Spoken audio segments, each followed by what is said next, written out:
విశ్వాసము అంటే నమ్మటం. ఒకరి గురించిన నాలెడ్జ్ మనకేం చేస్తుందంటే మనం వారితో ప్రవర్తించే తీరును మారుస్తుంది. అలానే దేవుని గురించిన విషయాలు మనం తెలుసుకుంటున్నప్పుడు అంతా ఆయనలో మంచి ఉంటుంది కనుక మనకు అధికమైన విశ్రాంతి, విశ్వాసాన్ని పుట్టిస్తుంది.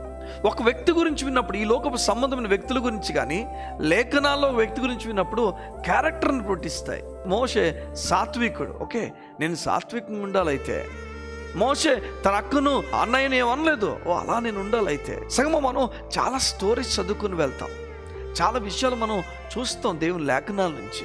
ఇవన్నీ ఘనమైనవే, గొప్పవే. కానీ ఇవి మనుషుల గురించిన కథలైతే ఇవి మనలో క్యారెక్టర్ని మాత్రమే ప్రొడ్యూస్ చేస్తుంది. ఇది విశ్వాసాన్ని ప్రొడ్యూస్ చేయదు.